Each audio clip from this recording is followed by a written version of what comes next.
Welcome back, everybody, to another episode of the Jodo Cast, your Star Wars gaming podcast. Unless it's the first time you've ever listened to us, then not welcome back. Welcome for the first time. For the very first time. Wasn't that I feel like that's something that the commercials would say when things are going on to VHS, right? Bring it home for the first time. Or, I don't know. Welcome, new people. Your Star Wars gaming podcast. This isn't. I'm giving room in case, insertions need to happen here. Is episode 102. My name is Evan Lewis, in case you are new and didn't realize whose voice you were hearing. I am, of course, joined by Leo Andry. That's me.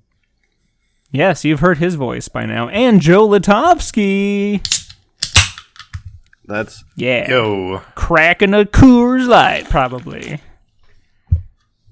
That implication is offensive.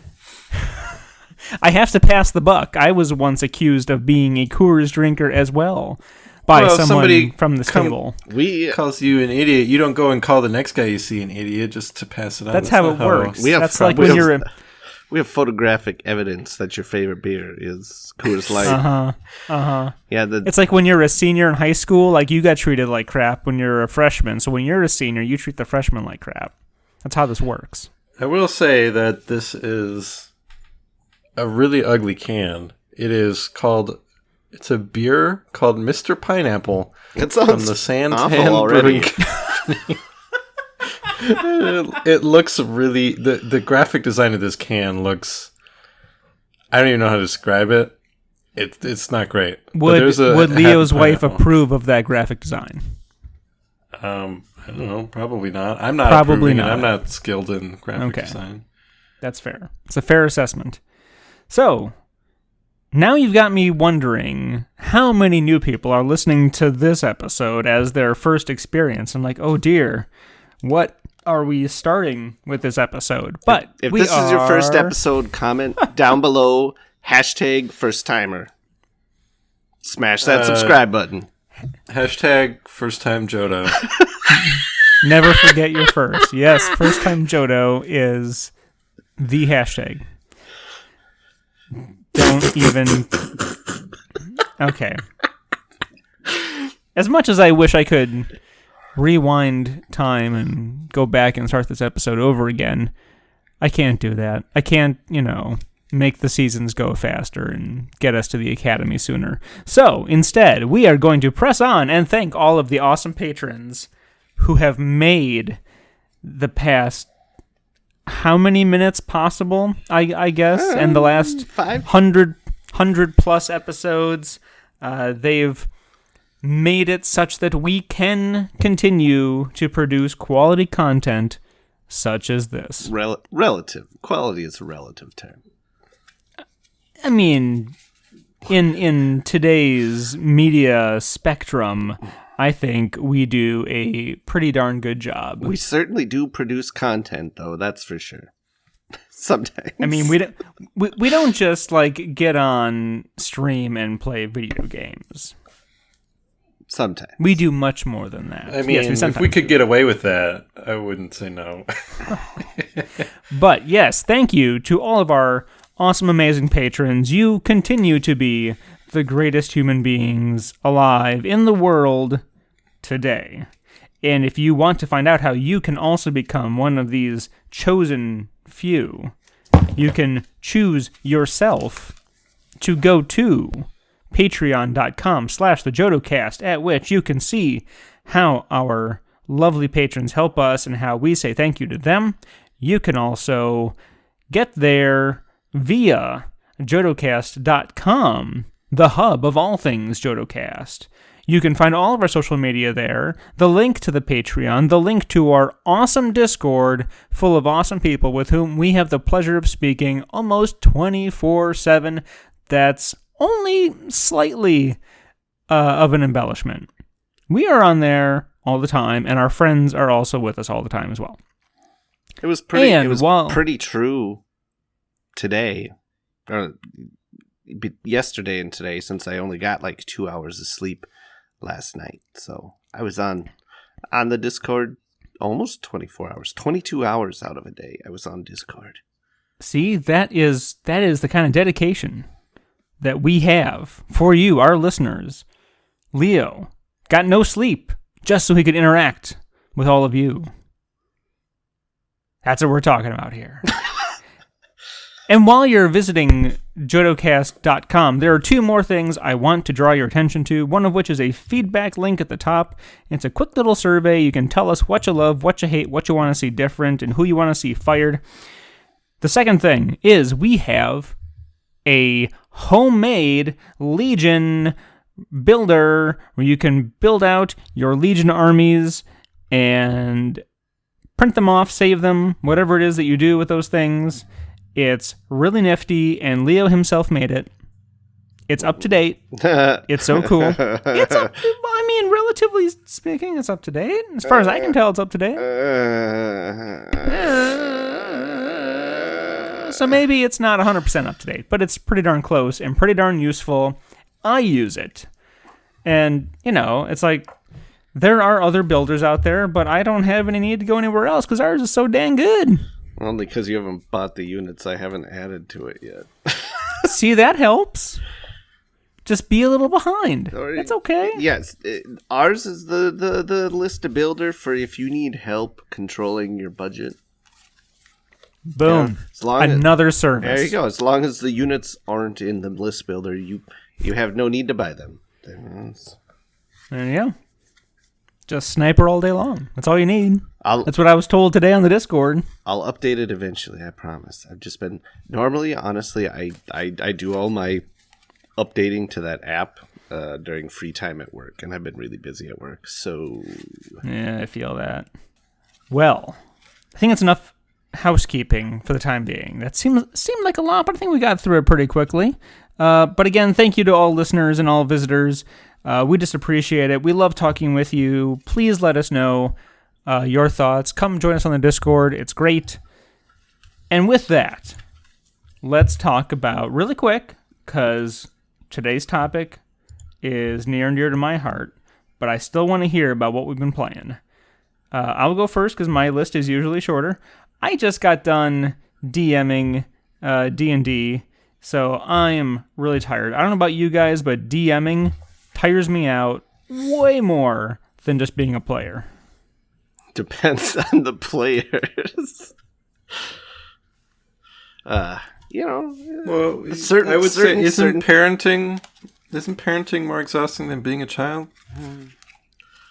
Yeah.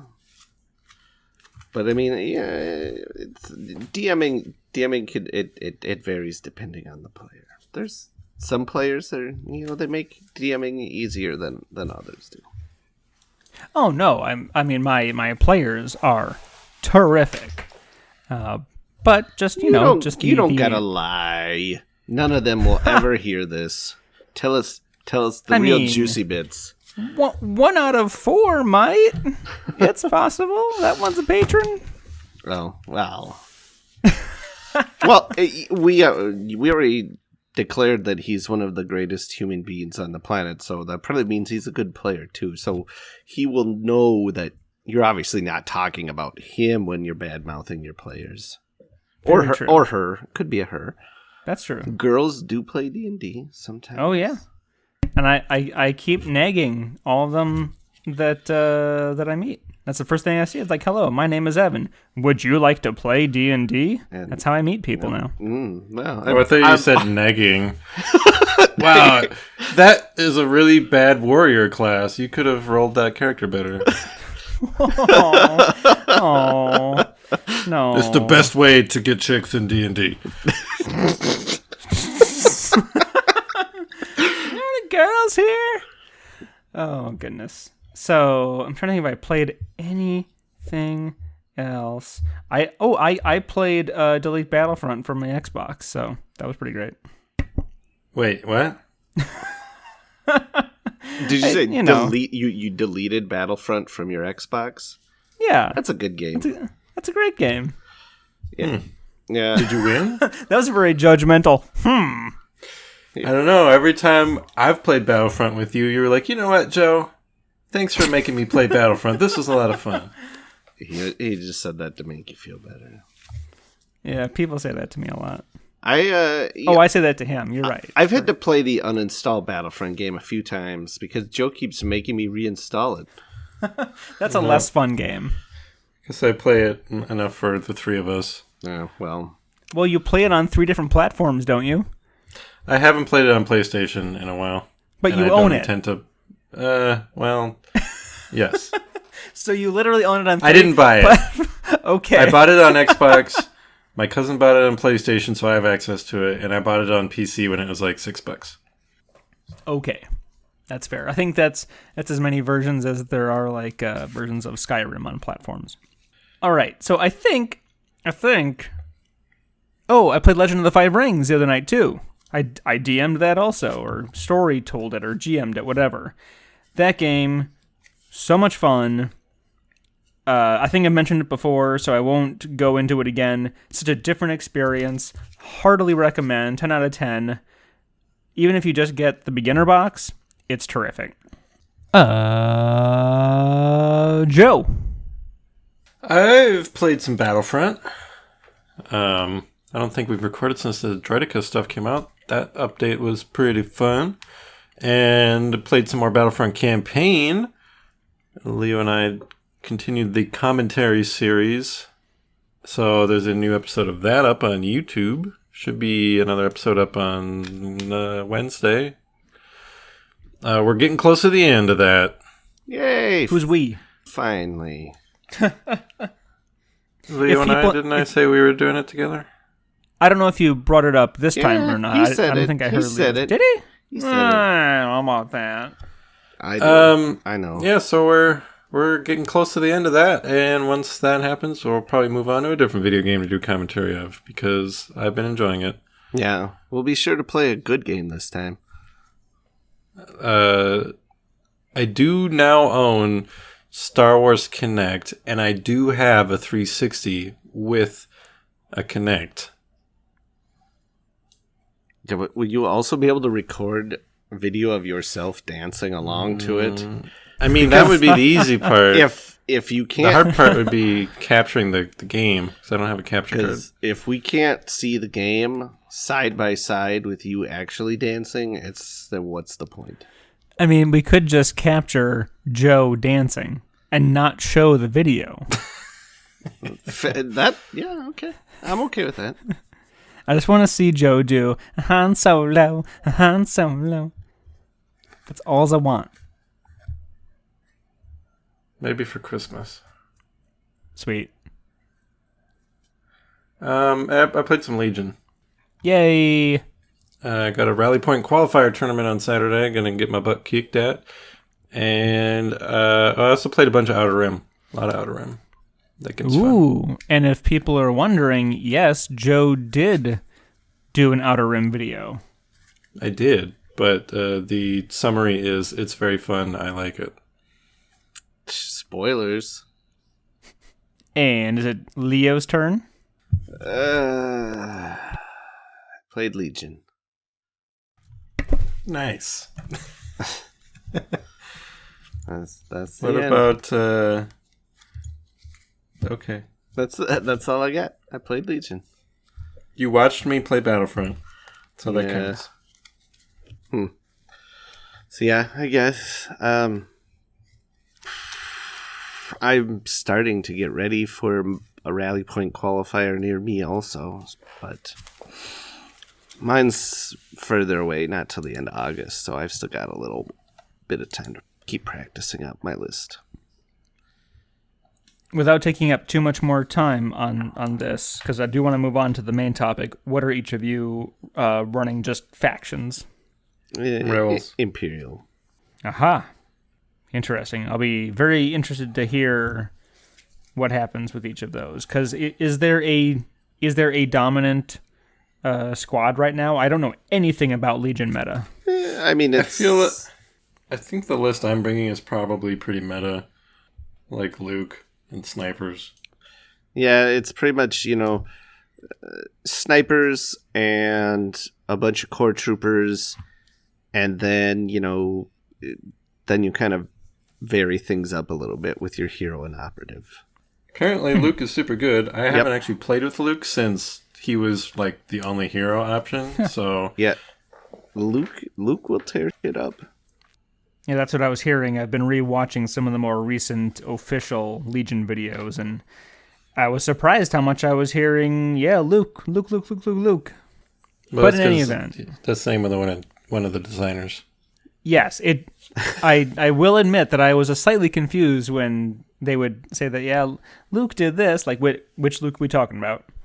So, if that's all that we've been playing, we're gonna move on to the main topic, which is, I'm not sure what the official title is, but it's kind of, for me, it's going back to the topic of painting, because when we did our first painting and craft episode, I was just like, I don't know anything, tell me what to do, and I have been now painting almost constantly, at least a little bit each day, if not all day, since like September of last year.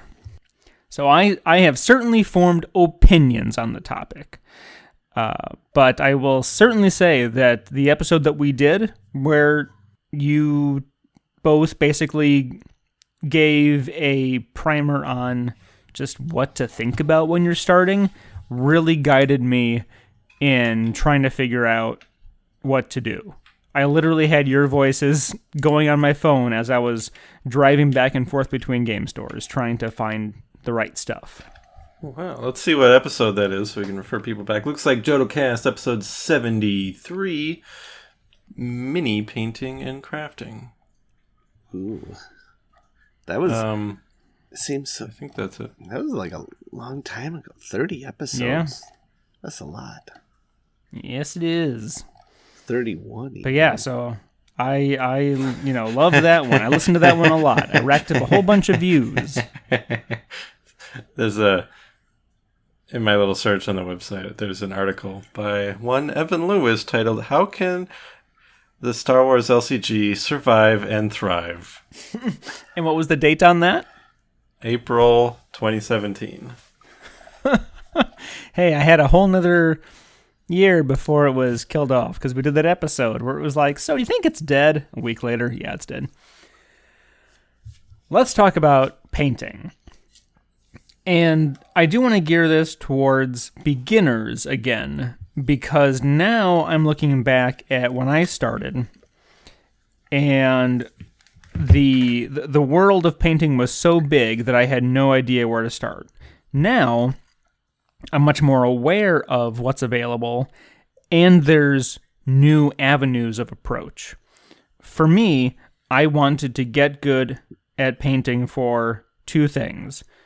Paint Imperial Assault, because I had the box sitting for a couple years, and paint my Critical Role D&D minis. It has since expanded into a lot of other areas of things that I'm painting.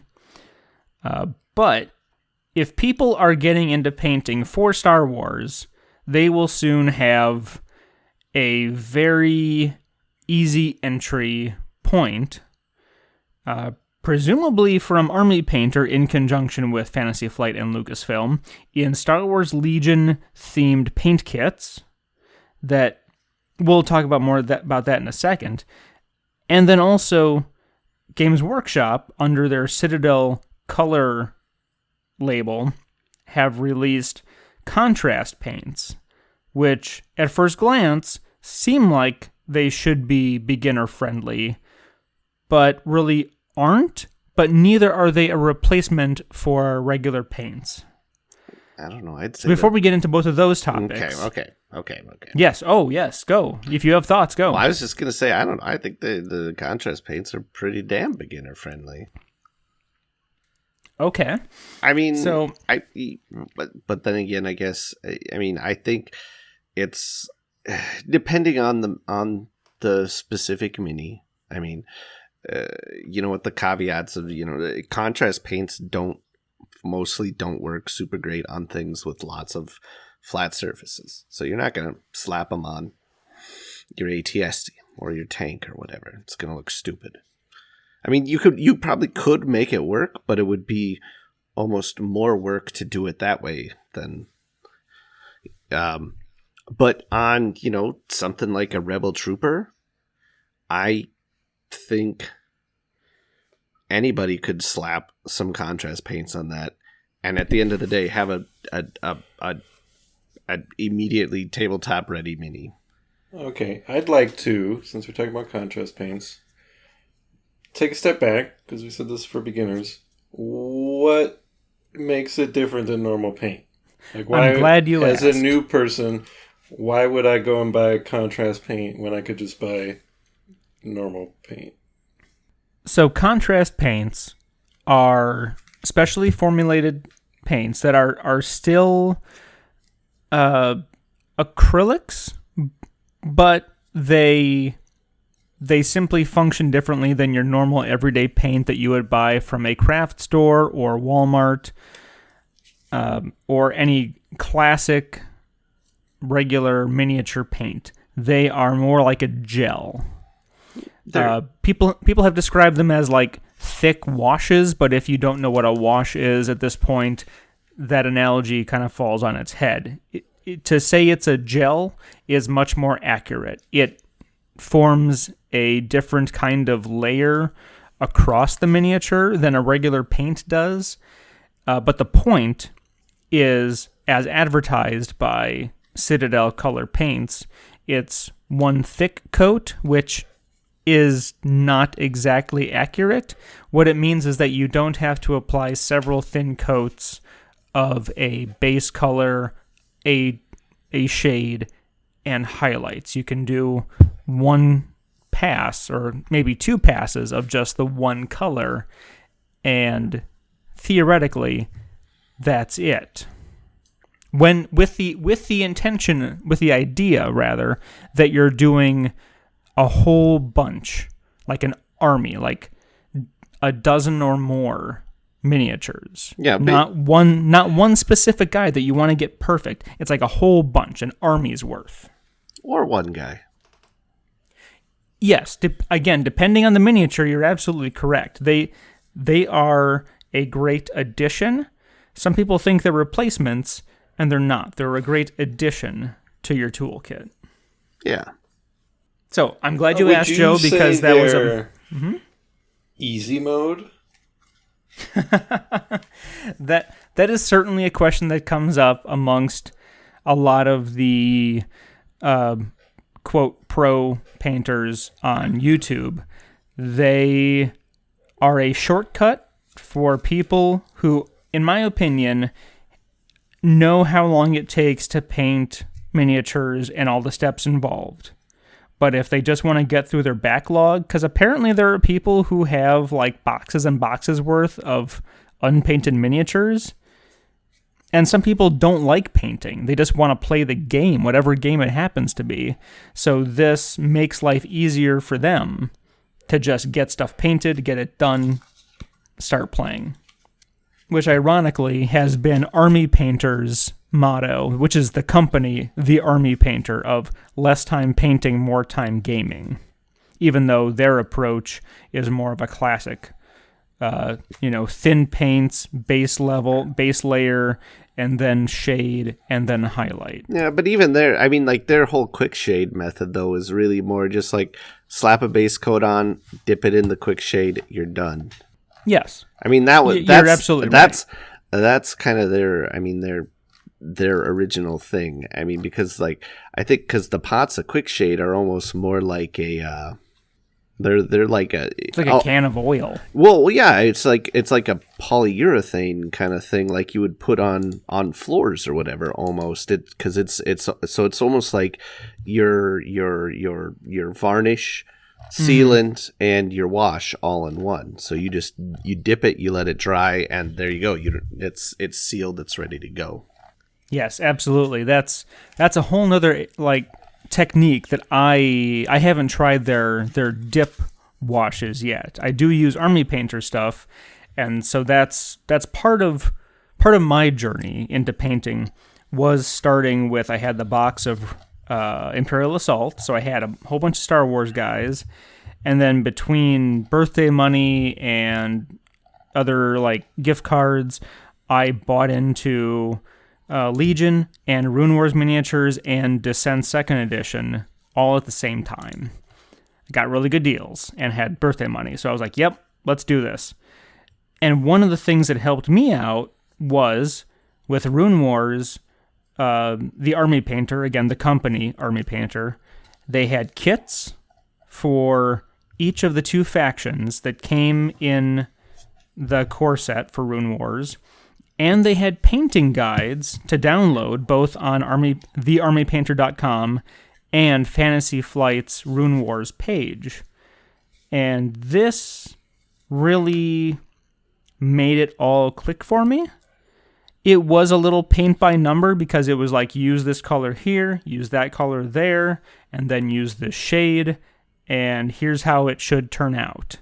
So it was a very hand-holdy sort of guide through starting, and if they're going to have that for Legion, which it looks like it's going to mirror that very closely, I think that could help a lot of people who are sort of hesitant to do miniatures because they gotta paint. Because that's what held me back from painting, was just like, or from playing miniatures games, was like, I'm not a painter.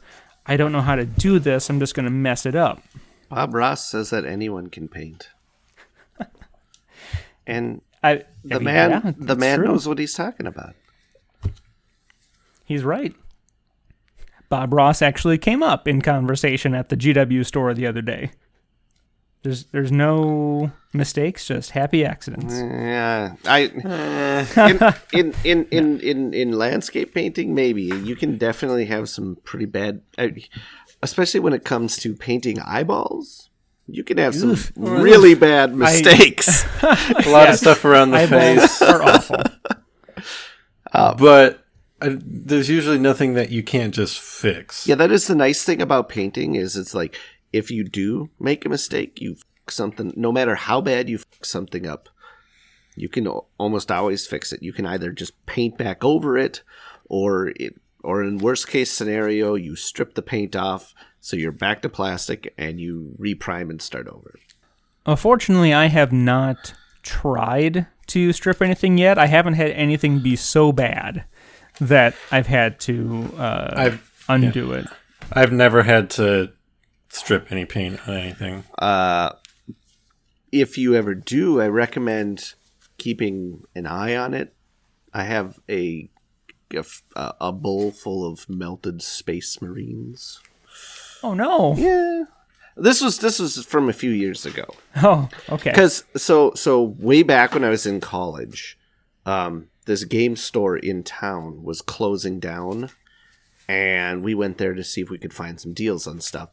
And they had one of those, like, it's like here's like 4 Space Marines and like some ultramarine blue and stuff, and it was like a learn to paint, get started kit kind of thing. Mm-hmm. And so it's like, okay, I'll buy this for a few bucks, and these little Space Marine things are kind of cool. I knew like nothing about 40K really at this point, and I bought them. I painted them. You know, they were the first minis I had ever painted, so they looked like crap. But at the time I thought, well, I did pretty good. Actually, you know, looking back, they weren't bad for my first ones, but then when Imperial Assault was coming out, I was talking to Joe. Joe wanted me to paint some of his minis before he started painting himself.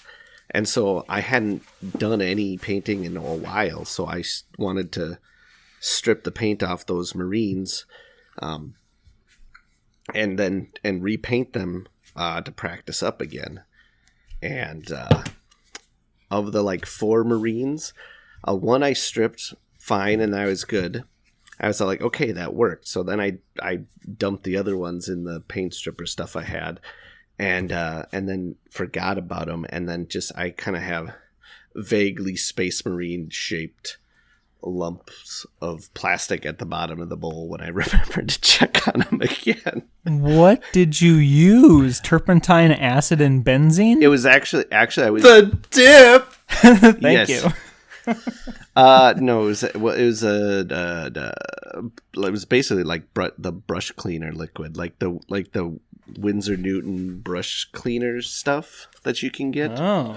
I used that to strip the paint because it stripped it off in like really fast, and then then I learned to also, if you're going to use something that strong to strip your paint, keep an eye on your minis.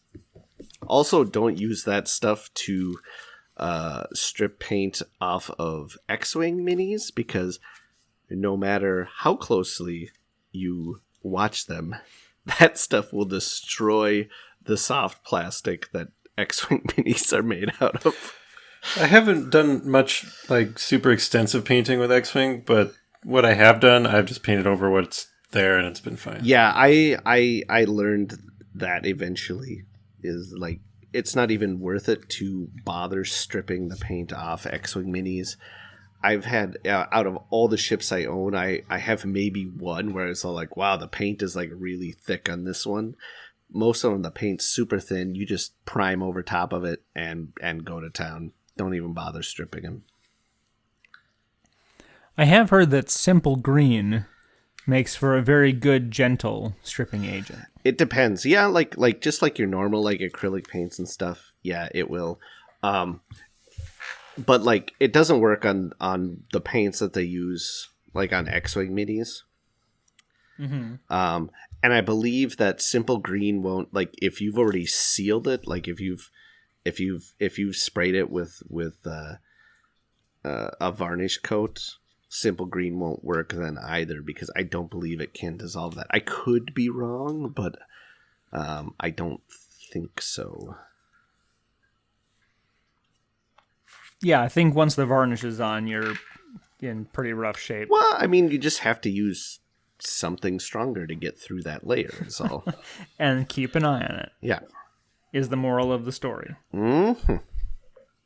Where was I going with this? I don't recall. We were talking about, I think we were talking about how you started out using army painter stuff? Or? Yes. And the kits. Yes, the kits and the guides that I used for Rune Wars had them coming out looking terrific. And Army Painter does not... So, okay, let's back up really quick. For me, the two main brands that I use are Citadel Paint. What? I'm lost. Don't you remember that commercial? No. It's maybe one of the best commercials of all time. Well, for 1-800-CONTACTS. Your contacts just came in. They can't have my brand. I have Specialized. Look with your Specialized. My brand. Huh? Okay. Yeah, that's a good commercial. This episode brought to you by 1-800-CONTACTS. If you Google it or find it on YouTube, the top result is like somebody recreating it with Mass Effect characters. Now I want to see it. But in any event. Sorry, I thought that was a reference everyone would get and latch onto. I did not understand that reference. I'm sorry. I'm a failure. Everybody's time. Yeah, pretty much. We're leaving that in the episode.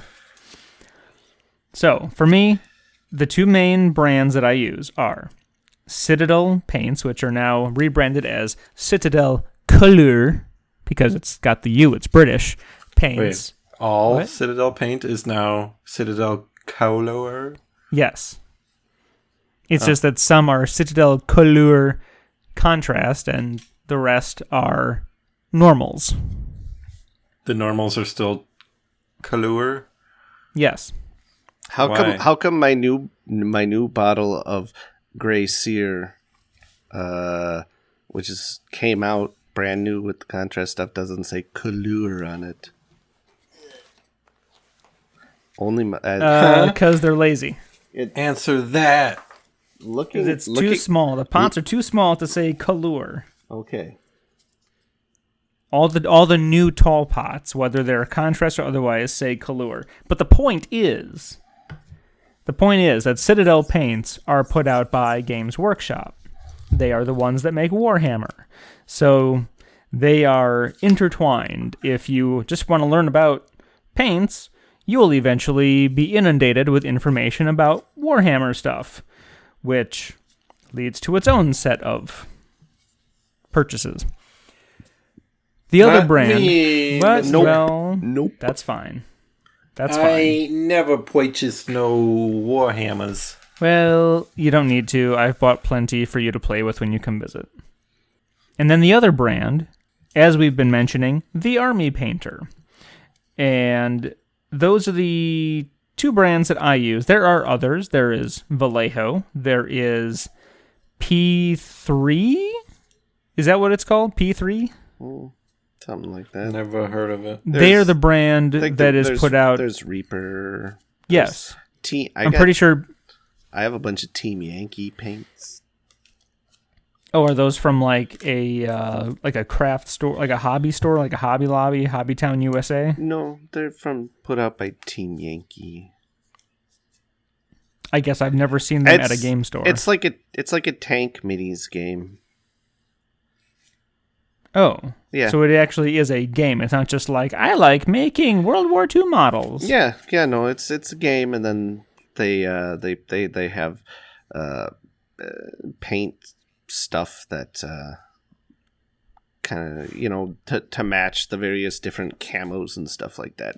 I found that's mainly what I got it for, is I wanted to paint up a bunch of scout troopers in some kind of camo-y colors. So I ended up finding this. They just like had the colors I wanted without having to mess with mixing or doing anything like that. So I was like, cool, we'll just buy a bunch of these. Also, all right. I like their silver, like their metallic silver, way better than GW's. Okay. And as we've been talking about the different strengths and weaknesses of the different brands, there are so many brands.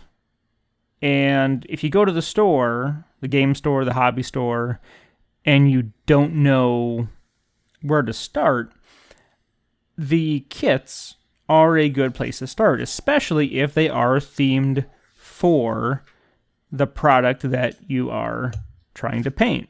So in the case of Star Wars Legion, again, I would guess a lot of people are trying out painting minis for the first time. And to me, it's unfortunate that they could not have had these kits last year. For someone like me, I know Leo and Joe are just like, whatever, just give me some paints and I'll go. But as I was trying to figure things out, those Rune Wars kits were really great for me. And then, of course, Games Workshop, Citadel Paints, they have something very similar. They have a cheap starter set for Warhammer 40,000, and then a cheap paint kit that basically matches that starter set, and it has instructions in the manual. It's like, use this color on these parts and use that color on these parts, and then use a shade over the whole thing. And then if you want to, go back and highlight. And that was perfect. At least for me, it was perfect. See, I guess, yeah. And for me, like, okay, so these new paint kits, these Army Painter kits that are coming out for Legion, like, I think the idea is cool. I think it's very nice that they're going to give you a kit with, the specific colors to paint them up, quote unquote, the right way or whatever,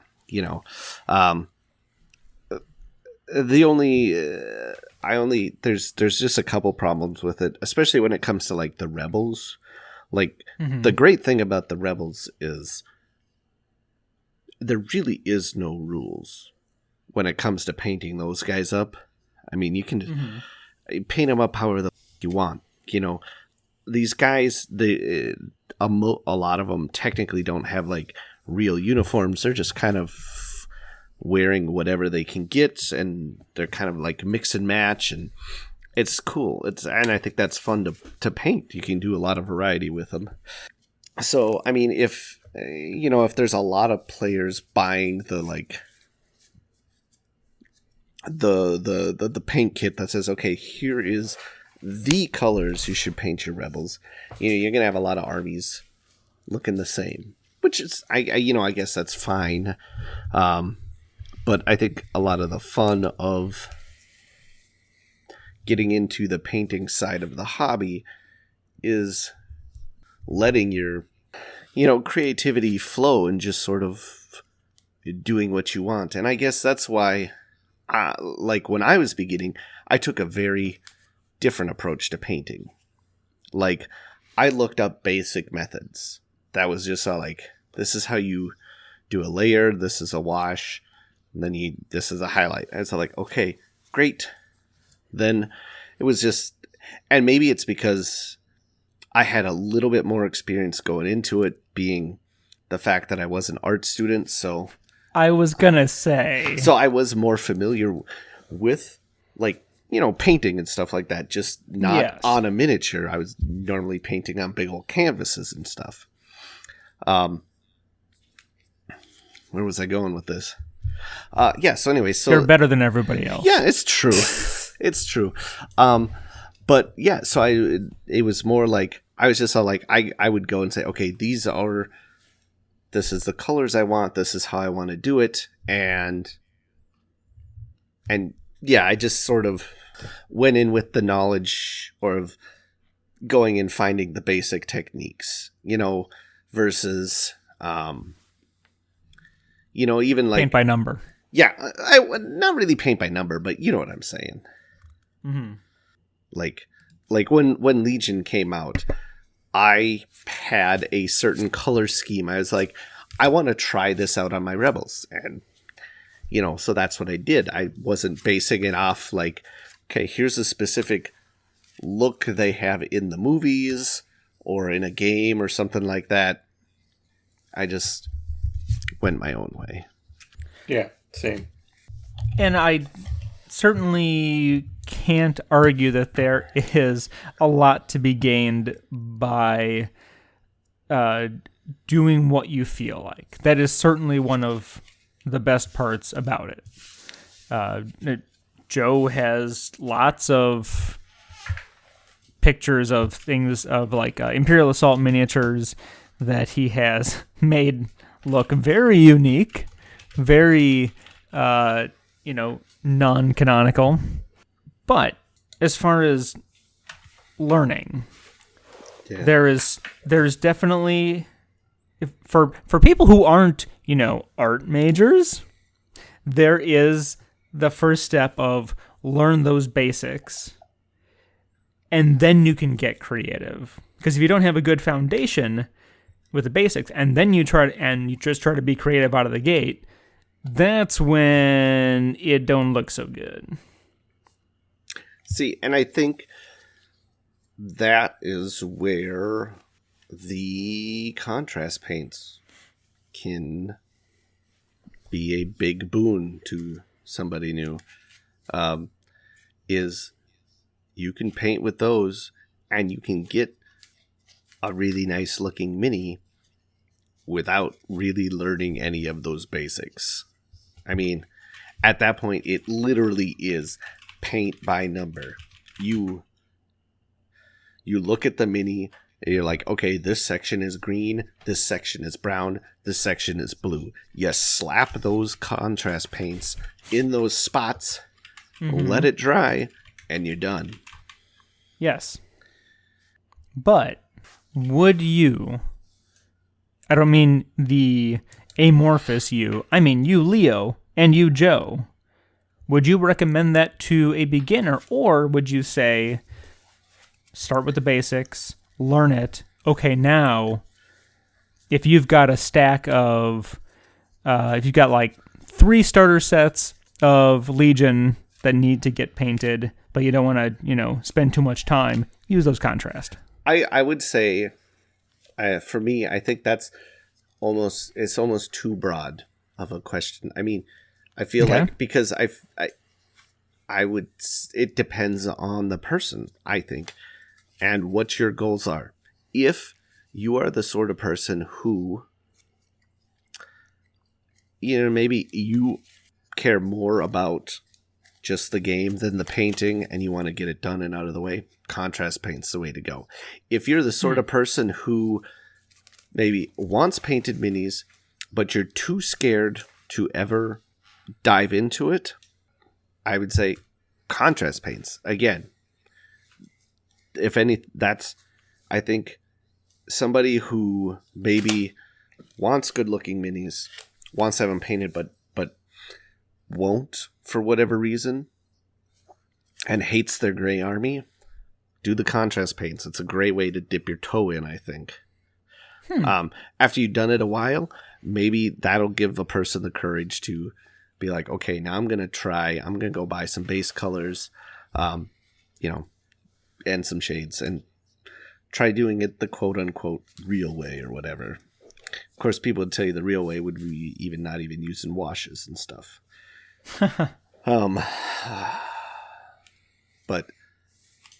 oh man, I've had way too much caffeine today. My heart's like racing, and I'm like all short of breath. So if you hear me like huffing and panting on the broadcast, that's why, because I've had so much coffee today.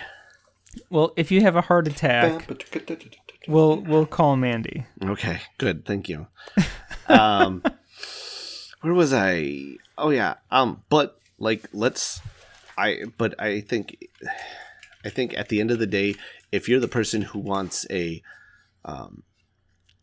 really nice looking army, like you want it a step above like that 3-color tabletop ready standard or whatever, learn to do it without contrasts, or to recognize that contrasts aren't a way to paint your whole army. They're a way to paint maybe certain parts of your army. Like I just painted up my Bosk, and the contrast paints over top of Bosk's like scales and stuff works so good. That looked fantastic. I mean, it's like the perfect mini for contrast paints. In fact, like people, like I saw, I think with like Luke Eddy was laughing about or he was joking that they released Bosk right at the same time contrast paints came out on purpose as a joke. So I did the scales in contrast. I did a lot of the rest of him though. Sort of the classic painting methods. So you can really blend the two also to where whatever method is going to get you the best effect. Yeah, I haven't tried the contrast paints yet. I've been intending to wait until the Clone Wars stuff comes out and use it for my clones, because I haven't like felt the need for that yet. I seem to get everything painted fast enough. I'm not looking for like a shortcut or anything. Yeah, they will be very good for clones, but I am super excited for them for battle droids, because I won't want to spend any time on those guys, but I think that the contrast paints will work super well for them, because the contrast paints have a lot of uses besides just making it quicker. I use them as a glaze a lot of times. For example, for metallics, you can put down a base of a silver and then put black contrast on top, and you still get some of the metalliciness, but it's been darkened. So it's kind of a glaze / shade.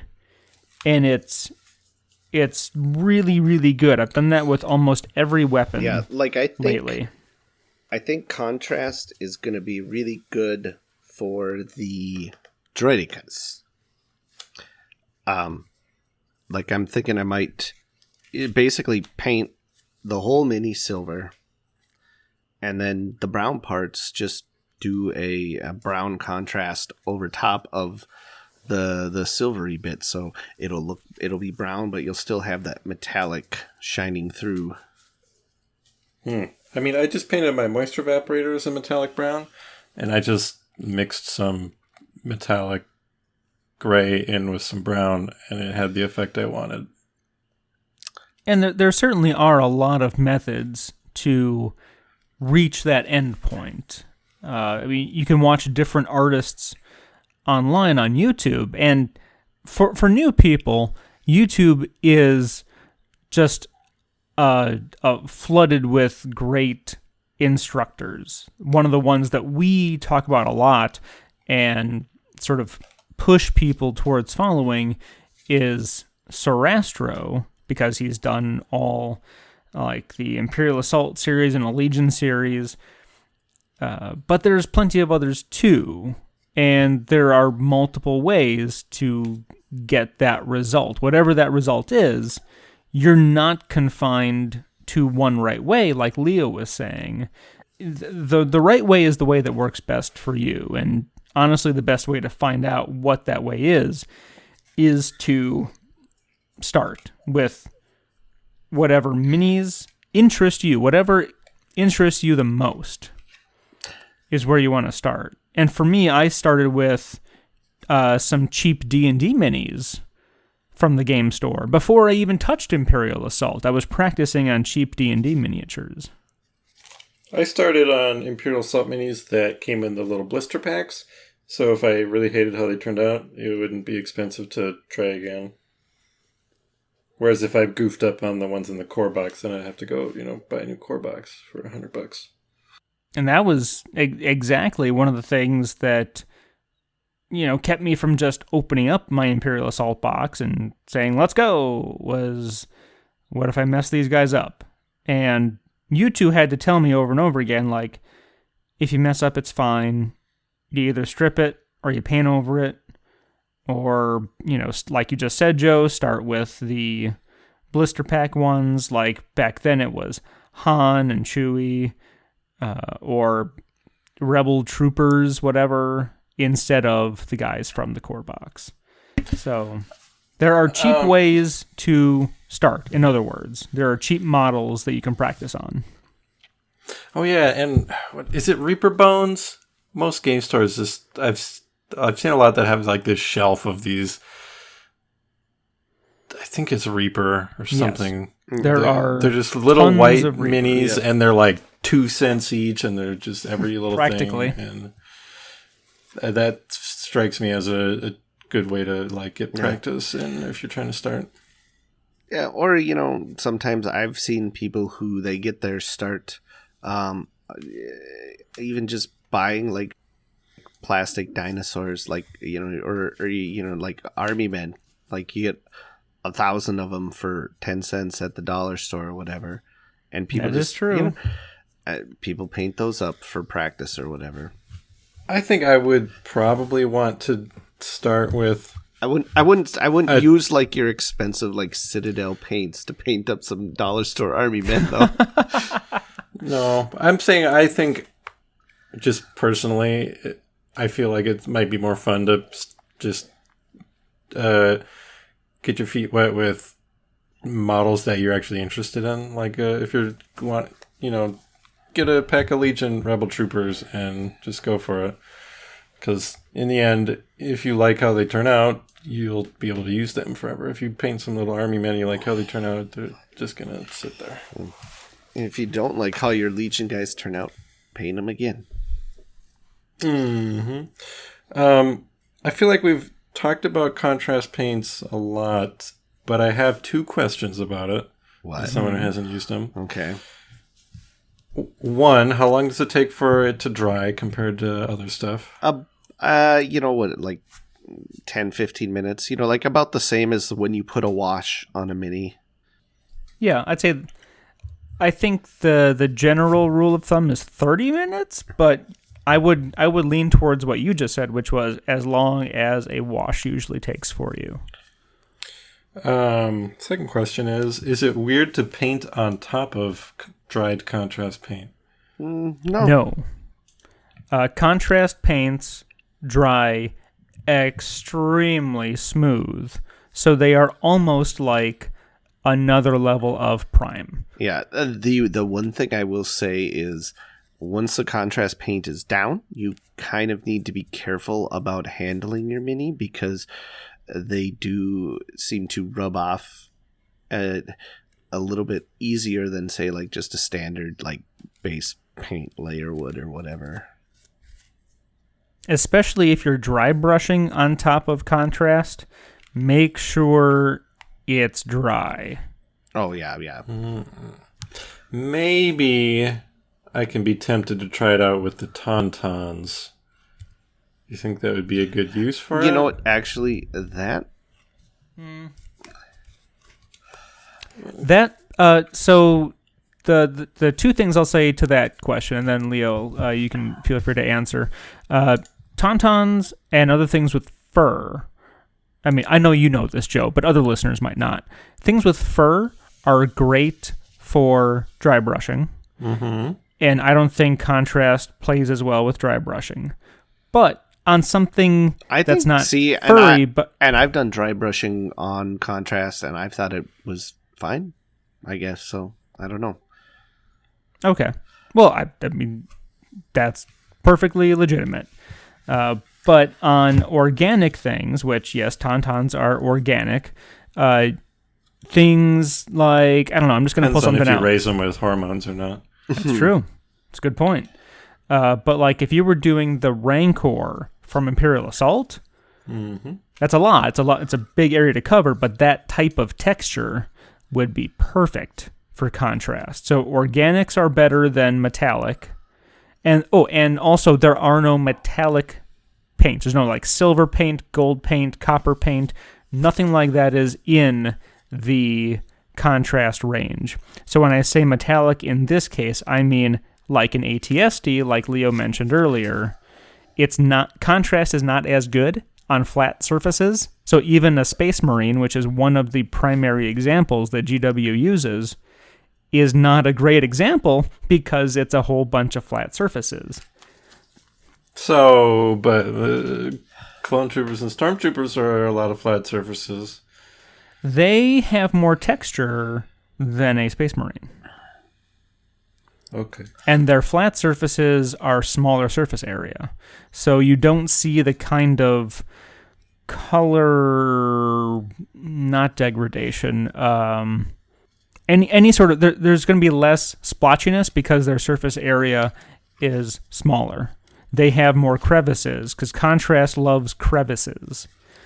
You want to push. When you put the paint down, you push it towards the crevices. You don't necessarily brush like you would with a normal paint. You push it.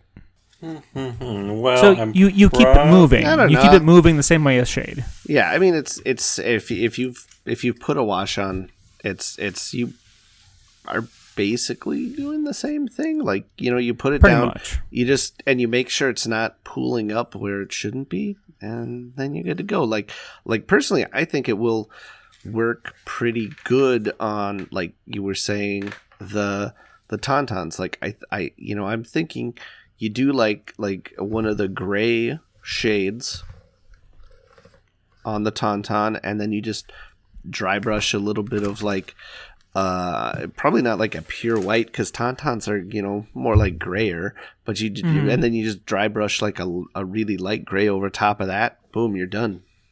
I mean, well, obviously some brown on the horns and a little bit for the claws and things like that, but for the most part, you're done right there with. Yeah, the Eshin gray from Citadel I think would be perfect on a Tauntaun. If you used like Ulthuan gray or Celestra gray as your base. And I should also clarify for new people, in the Citadel range, in the classic Citadel colors, the non-contrast ones, they differentiate between base paints, which are going to be thicker and not at all transparent, and then layer paints, which have more transparency, so they allow the undercolors to show through. I've honestly never... Yeah, I can't tell the difference. They're the same. The only with a different thing label on it I've ever noticed or cared about the difference between a base and a layer is when it comes to the two different types of white. But also, I've never, ever had Citadel white that I've liked. I've gone out of my way to get Army Painter or Vallejo White in the dropper bottle because Citadel White always screws me over. But White Scar, I think, is great. It's certainly better than Caramite White. Yeah. Also worth noting, people who may not know, all the Citadel's things have weird, silly names that are based on things in the Warhammer universe. They all have copyrightable names for the most part. Yeah. In fact, I think like that's part of the reason why didn't they change Ultramarine Blue? because Ultramarine Blue is just like it's a generic type of blue, so they couldn't trademark that name. It's a little bit bluer than Aquamarine. Yes. In the Army Painter range, they have Ultramarine Blue, and in the Citadel Contrast range, they have Ultramarines, plural, blue. Mm. Oh, yeah. But in any case, I've never needed to care about the difference if a pot was labeled layer or if a pot was labeled base. I use them all interchangeably. I've never had a problem. Yeah, it's just all a matter of never what color you need for the job you're doing. Yeah. I think. I can't notice a difference either. I feel like I notice a difference, but that could simply be propaganda. It sounds like it. I think you have totally you're drowning in the GW Kool-Aid, my friend. It could be, and it tastes delicious. It tastes like blood for the blood god. There's a Games Workshop store a few minutes away from my place, and I go there sometimes to grab new paints, and he's like, "Oh, what are you painting?" I'm like, "Star Wars," and he's like, "Oh." Now, see, when I say that to my GW guy, he's like, "Oh, which ones? I love Star Wars." Well, he doesn't go, "Oh," he's just like, "Oh, okay, that's cool," and then doesn't ask anymore. You don't even get a free Ultramarine model to paint? What? I could get free models? Yes, actually you can. If you go to the GW store and you say... And you pull out your gun and you're like, "Give me all your minis." Yeah. But no, you can get free practice with contrast. You can get a free model out of it. You can see how it works because they have a selection of stock that it's just, yes, this is for people. You give it to them, you teach them how to use the paints, and then they keep it. So if you're curious, you could go in next time and say, "Hey, demo me some paint." Yeah, maybe. Mostly as a means to get a free miniature. Use it for bits on other modded projects. Yeah, go for it. Go in there a few times. Get an Ultramarine and get a Stormcast Eternal. Get a Poxwalker, whatever you feel like. I don't want to get too friendly with him. Yeah, I went in and I was like, "Hey, I want to buy I just need some bodies. I've got so many bits that I just need some bodies to put those bits on." And he was like, "Well, if you want bodies, you should buy the new Adeptus Astartes Apocalypse Detachment. It's only $170, but you get 32 miniatures." Like, not what I was going for, bro. I wanted to see, and that's good salesmanship because all the people at my game store I shop at were talking about what a value all the Apocalypse sets are, except for that's because your game store is not a Games Workshop store. The Tyranid ones, maybe they were like, yeah, one of these sets is actually a good value, the other ones are turds. Well, I mean, this is totally off topic, but the Astartes detachment has $180 worth of just regular Battle Brothers, and then a $35 Captain, and then a $40 Dreadnought. So it's a good deal. I don't know a lot about Warhammer, but what little I know and what I've heard from other people, nothing they've ever sold could be described as like a good deal. Like even the paints, all of my paints are Citadel, and I really like them. But they're overpriced. And their pots are... Ugh. I haven't had lately. I've not had too many issues with the pots. Man, that's the one thing That's a good reason to start with the Army Painter kits. If it gets you, because it's like I should maybe switch, but I'm like, no, my whole collection is Citadel, and it's when I go to the store, I can just tell the guy what colors I need, and he finds them right away. But the dropper bottles are usually a little bit more user friendly when I'm like, especially if you're mixing stuff in precise quantities. Yeah, exactly. Most of the time I really prefer. I mix a lot of colors. I really prefer. I feel like I waste bottles. a lot with dropper bottles. I feel like I waste a lot with the pots because when I'm mixing stuff or thinning stuff, I got to scoop it out. I don't what? Oh yeah, okay. Anytime I'm mixing colors, I curse when I have to use the pots because I'm like, okay, and I got this much and I got this much. Oh, I scooped out too much of the other color. Now you using a spoon? Now I got to scoop some of the other color. The old brush. What are you doing? I'm dipping my brush in the pot. Oh my gosh! But I mean, you can't. Yeah, you stick the brush in, and then you empty it on your palette, and then you mix it with some other stuff, or whereas with water usually. Whereas when you've got the droppers, you can be like, okay, I need 3 drops of this color and 2 drops of this one. Boom. Perfect. After you shake it to hell, but you don't shake your Citadel pots; they get all gunky. I shake them a little, and they're ready to go. Yeah, I have to shake Army Painter to hell, but they're okay. Let's talk about Army Painter really quick because we've spent a lot of time talking about GW, and people probably want to get to the end of this podcast eventually. So Army Painter, I don't know. I mean, this could be the one where they're like, "Ugh, I wish this podcast could go on forever. It's my favorite." Yeah, I do know with Army Painter paints, some people do put like a ball bearing in the. Like you pop like bottle. You actually pull the top off the bottle, drop a little stainless steel ball bearing in there, yes, and then close it back up, and then that helps you shake it. You know, that's so funny. You should mention that. I feel actually I was reminded of that by one of our patrons. Yes, listening indeed. in live.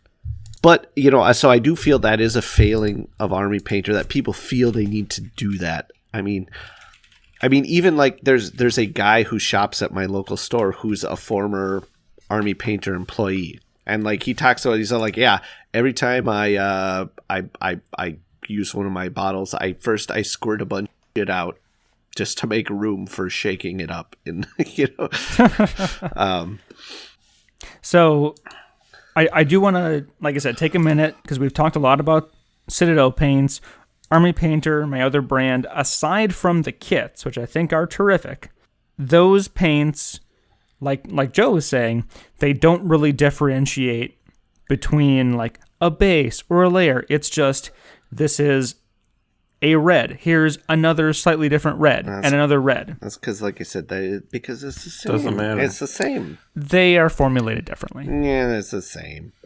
It sounded like some craft brew guy who's like, well, technically, this one was distilled for 36 seconds longer than this one, so they're technically different. So, shush, and let me continue. I prefer the color range you can get an Army Painter usually. Now, which is very fair. There's certain specific colors, like especially a lot of the more vibrant colors, that you can only get in Citadel, it seems like. But for the vast majority, if I can get it in Army Painter, I'm buying it in Army Painter because it's cheaper, for one. And for two, you get the bottle, which I think is vastly superior to the pots. And they have come out recently, Army Painter that is, with empty bottles and their own like BBs, like you were saying before, with the intention of squirt some of this, squirt some of that, toss in the BB, put the cap on, put your own little label on, and there you go. Yeah, but how much? I wonder how much those cost, because you can buy BBs and empty bottles on like Amazon for like pennies. But Yeah, I probably sure. would have never thought of doing it myself if they weren't marketing it. Yeah, and I mean, because I've seen lots of people who actually do that with like their GW paints. They'll use a little bit of like the thinner you use for like for airbrush, when you thin out your paint a little bit for your airbrush, they'll put a little bit of that in there. They'll shake up their GW pot, and then they'll dump it into a squirt bottle. I think I'm going to just try and go back to the roots of all this, and especially for like my purple paints, I'm going to crush up snails in Greece or wherever. Yes. You know, I'll be crushing flowers and getting like scent glands from skunks and, you know, organic paints. Back to basics. You know what I mean? Absolutely. Oh, and speaking of transferring your Citadel paints to dropper bottles, once again, patron in chat, Havoc Hobby, showing us what he's done. Wah, wah, wah, wah. Patron in chat. So yes, I mean that's a thing that people do, and like I know I've said it before, the opposite of when I'm trying to squirt out paint out of my dropper bottles, I wind up squirting out too much, and then I feel like I've wasted a bunch. Yeah. But it's just a matter of getting used to it, really, and getting that thinner out of there so you can get to the paint. I will say I don't like the droppers for washes, because when I have to drop out a bunch of wash, like into my palette, like then I feel like I might be wasting some. Like when especially since your washes are sort of like so precious. I mean, I guess I don't know. At least they feel precious to me after I've dumped a pot of Null oil, and ever since then I've been like, I have to guard my washes. You just made another check in the Army Painter column. Is that knocking over a bottle of Citadel shade is a rite of passage, but with Army Painter, you don't have to worry about that. Your cat or your child or your dumbass can knock over your shade, and you're not going to have to, take a picture to show everyone, well, I did it again. And yeah, like I love the Army Painter shades. When I'm doing terrain, I use them a lot because you get more for your money, and they feel thicker, and I like them a lot. When you say terrain, are you talking like actual terrain pieces, or are you talking like the base of your minis? I mean, like buildings. Oh man, that seems like because you could that's a big surface area, and it seems like an expensive thing to use those washes on. I didn't know you were making buildings. Oh well, I mean, like the Sector Imperialis buildings that came with the Kill Team box. Yeah, see, for something like that, I would just honestly, I made my own black wash for when I do stuff like that, which was just some some craft paint and like a little bit of Floaid, or actually I think I just used like dish soap and stuff. And there's like a couple other things. You can find recipes for making like your own washes online for really cheap. And I mean they're not as good as the bottle of Null oil. Okay. Well, they're not as good, but they're definitely good enough for terrain, because you got so much of a bigger surface area that you don't want to use the expensive washes. Make yourself some cheap ass stuff. I don't think Army Painter washes are all that expensive. Yeah, I mean, compared to like, I made myself a big jar of it for pennies. Kept it in the fridge in a pitcher. Yeah. I mean, I have like kids got sick. I have a mason jar full of black wash that I use for when I do my terrain. That's some X-Files stuff right there, man. I have a jar of black oil in my fridge.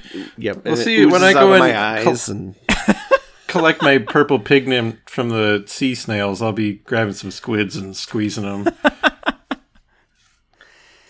But yeah, like the cost ratio on Army Painter is like ridiculously better. You're getting like 18 milliliters for less than 12 milliliters of GW. Yeah, I'd say on average, Army Painter is like close to. I mean, I think it's like it's not quite half the price, but it's close.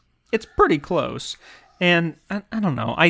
I have yet to go through a whole bottle of shade, and all I've been using for shade from Army Painter has been strong tone and dark tone.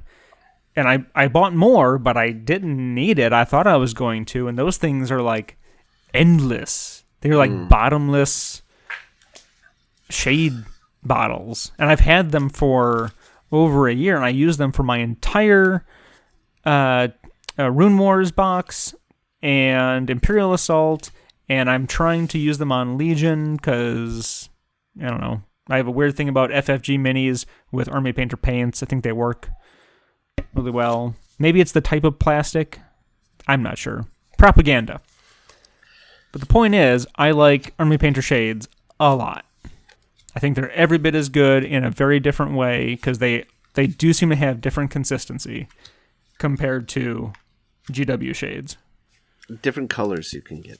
Oh, yeah. I mean, I think they run a much different gamut of tones on the AP side versus just different colors, period, on the GW side. But that's getting into very nitpicky territory. I guess for me, moral of the story is if you're starting with Legion and you have a whole bunch of gray stuff to paint, get those kits. And you can mix and match however you want. If you want to do blue stormtroopers, do it. Because I did my first 2 squads of stormtroopers as, white, followed the pictures, did it 100% canonical, and then I did my 3rd squad inspired by Space Marine Space Wolves. I did my first 2 squads as Black Nova Troopers and the Power Rangers. I dig it. You didn't just do like 5 squads, like Red Squad, Blue Squad, Pterodactyl Squad, Saber-Tooth Tiger Squad. Saber-Tooth Tiger! Oh my. Oh, that's bad. Oh. Do we even know when those Army Paint kits are coming out, though? Well, and that's... Okay, so 2 caveats. It'll be 3rd quarter of 2019, which is unfortunate for 2 reasons.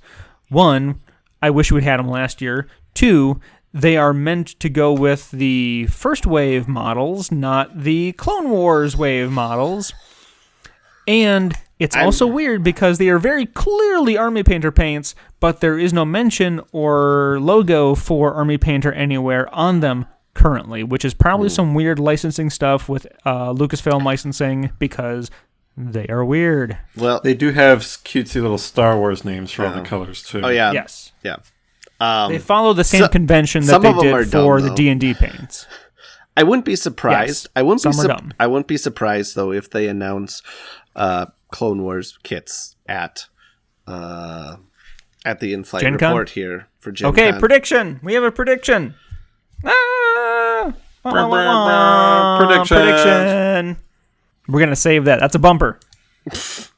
Okay, so, yes, I think start with Army Painter, and if you get sucked into the black void of the Games Workshop / Citadel biosphere, feel free to use those, but you can be perfectly content and happy with Army Painter, in my opinion. I don't think you need to, I haven't even tried Vallejo. People will swear by it. I haven't tried P3. People will swear by that. You know what? I think at the end of the day, it's just people need to, maybe buy a pot or 2 of Citadel. See what you think of it compared to the other. Yep, but buy some pot and just give it a try. Yeah, that's right. We advocate drug use here on the Jodo Cast. What? So, we're Disclaimer. talking about Citadel pots. What's going on? Yeah. Citadel pot. Sorry. No, but I've even seen people do fantastic miniatures with craft paints. Like the quarter a bottle craft paints you can get at Walmart, the Apple Barrel or whatever. As long as you thin them down enough, you can make it work. Yeah. I mean, one of our patrons does that. I think one of the biggest reasons I haven't switched to Army Painter or even bothered trying it, besides like getting a white here and there, is I have a bunch of Citadel and it looks nice that they're all the same and in like a little color order. And if I start mixing in dropper bottles of the pots, it's going to look dumb on my desk. Plus, the Games Workshop store's down the road, and usually I just bring him a list and hand it to him, and he picks it out for me. And it's a very fast, convenient shopping experience. You need to become better friends with them. See, I like my method of where I just, when I'm killing time at the game store, I stare at the 2 paint racks because they've got like the Citadel and the Army Painter racks right next to each other, and so I just sort of stare at them, and I'm all like, I would like this color perhaps. So, and then I'll buy the paint, and then so I I've got some bottles of Army Painter stuff and some Citadel pots I've honestly never even opened. I think because I buy, sometimes I'm like, I wonder, I might use this color on something, and then it just goes and sits on my my rack, and then I sometimes I will eventually use it. Like the other day, I don't even remember what color it was. I was like, oh, okay, I need this color, and I crack it open, and there's those little rubber things on the lid that hold the lid down on the new pots. I could feel those cracking open. I was like, oh, I've had this color forever. Have I really never opened it before? Wait, which one? Which one? What? Had you not cracked open? I missed that part. I don't know. I don't remember. Some color. Some gray. I don't know. Some gray. I don't know. I've got like 15 grays. Maybe no, not that many. I have like 8 grays. Okay. I feel like grays, browns, and greens are the color I have the most variations of. Got a lot of greens, got a lot of browns, got a lot of grays. I definitely have a lot of greens. From doing like army color type olive drab and orc skin, and like you can quickly find yourself drowning in color variations, but as Leo and Joe have said, you can mix paints to get whatever color you want. A lot of the Warhammer TV tutorials that you may see when looking for advice on how to do a particular thing on YouTube, they don't really talk about mixing because they want you to buy this shade and that highlight and, this other one. But if you watch Sarastro, he will say, mix these 2 colors together and you'll get exactly what you need. Hello. You sounded more like C-3PO than Sarastro, I must say. I'll work on it next time. I just work on his hello. I don't know. I go through. It depends on what I'm doing. Like, say if I follow a tutorial. Like, say sometimes I'm like, okay, I want a really close to canon paint job on this thing. I'll go look at a Sarastro video. I'll see what colors he uses because he's usually pretty good at picking out colors. Sometimes I disagree and I change it up, but most of the time I go along with what he does if I want like a canon paint job. And then I will make sure, okay, I'll get those colors. But then if I'm just painting up something however I feel like, I'll mix stuff up. It varies. I mean, because you don't need 8 grays like I have. I mean, if you have a black and a white, you can then make any gray you want. Unless, of course, you're doing a painting competition in which you can only use grays, then it's great to have 8 of them. Yes. But yeah, so I mean, there's considerations to take into account. Like I often try to avoid mixing paints just because I am a slow painter a lot of times. And like someone like Joe, okay? Joe can sit down in one session and like just knock out a squad of minis start to finish in one painting session. I need like 10 because I paint really slow. So that's why I try to avoid mixing, because if you mix, then later if you have to come back, sometimes it's hard to get that mix the same as what you had it before. Mm-hmm. Yeah. Unless you like write it down like 3 parts red, 1 part green. Which is something else that was mentioned on the Army Painter video, where they talked about using the empty bottle and the BB inside. Like, you can write down. We provide you with labels, so you can write down exactly what your mixture is. Yeah, or your other option is, if you use a wet palette, you can sometimes preserve a paint between sessions. Like, that's a whole nother episode. That's a whole nother episode. You know what? If you really want to learn about wet palettes, there's a lot of YouTube videos out there about that. But yeah, like, I was recently painting some flames, the flames coming out of Boba Fett's jetpack. And so I wanted to wet blend the colors together. So I used my wet palette, and I got like my red, my orange, my yellow there. And then I got them on there. And then I also thinned them out a bit with a little bit of medium. And then when I was done, I didn't need the paints anymore. So I just set my wet palette aside. I didn't put the cover on it to keep the moisture in. But even at that, like, the paint stayed usable for still like a day and a half, just sitting out on my desk open. Yeah, that's an area I've not really gotten into yet, is the wet palette. I mean, without getting too into it, it's just another technique for just make it, like you said, make your paints last longer, and it helps you keep your paints nice and thin too, because I mean, I think that's something we didn't mention here. We talked about it, I believe, in our last episode. We talked about painting, but it is generally important to thin out your paints. And that's become its own in-joke on Warhammer TV, is that one of the main presenters on there, Duncan Rhodes, always says, don't forget to thin your paints and use 2 thin coats. And the joke has been, oh, you can do 1 coat with contrast.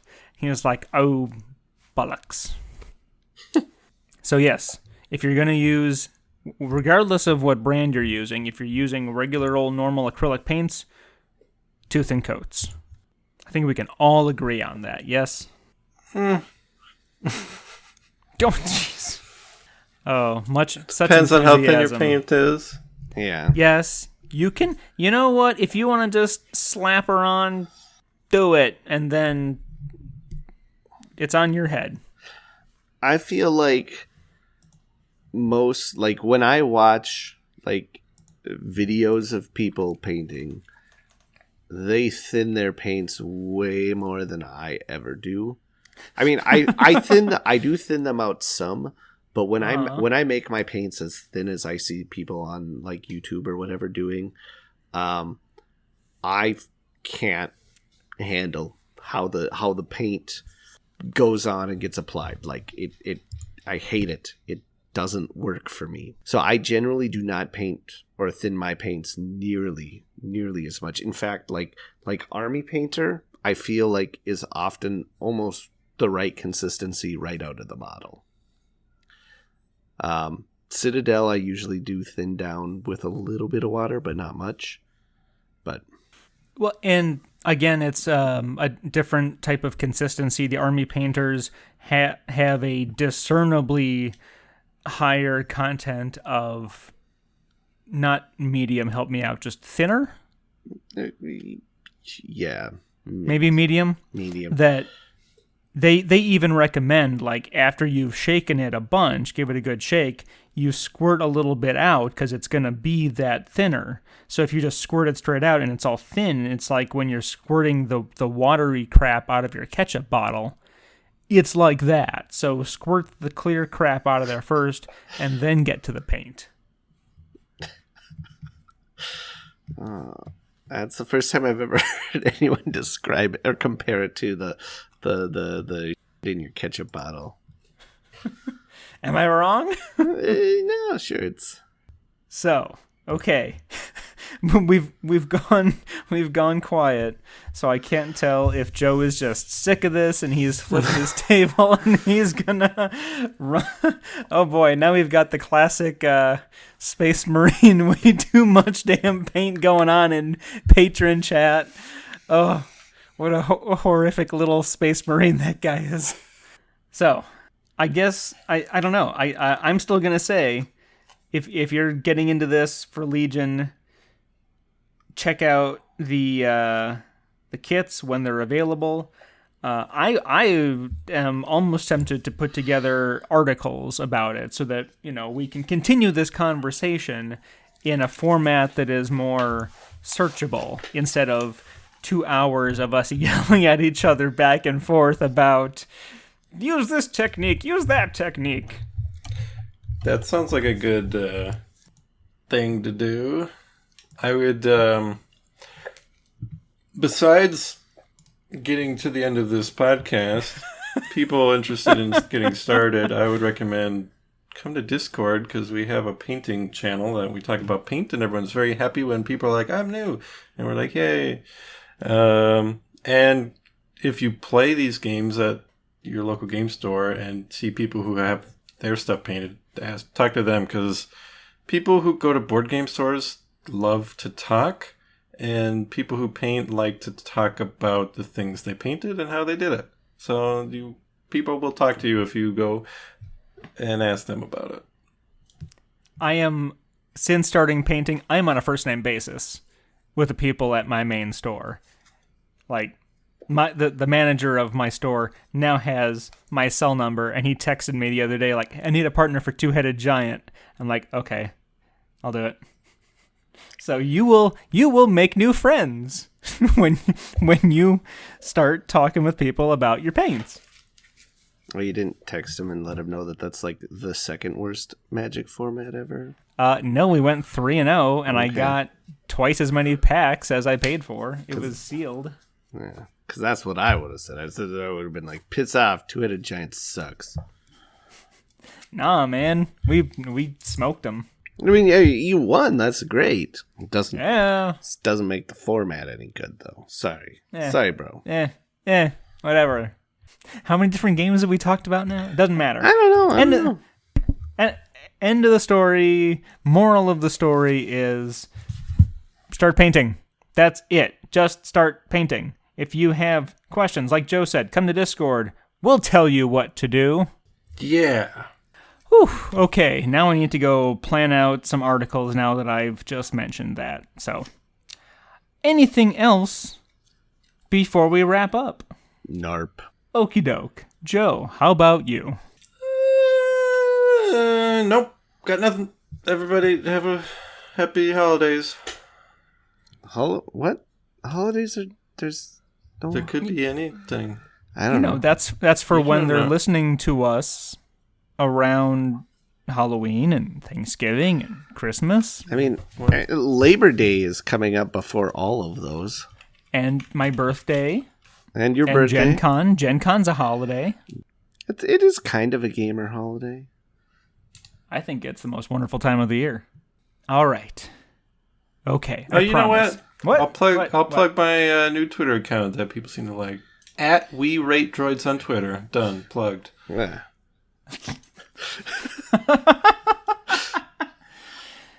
Leo, do you have any weird Twitters?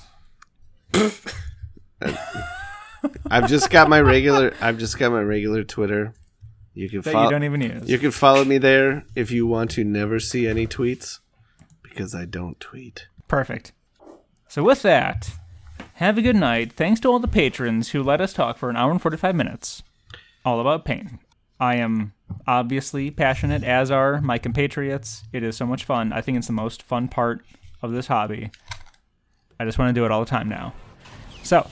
Talking about paint, not even painting?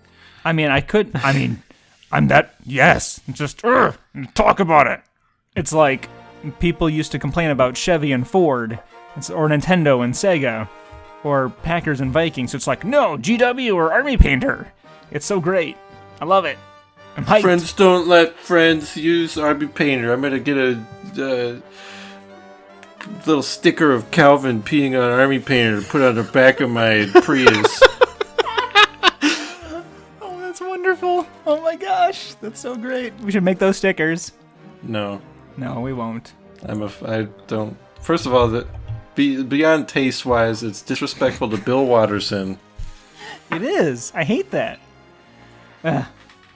Okay, for real. We're out of here. Have a good night. Go paint some minis. Stay up all night. Drink a bottle of balls and paint some minis. Bye-bye. Bye.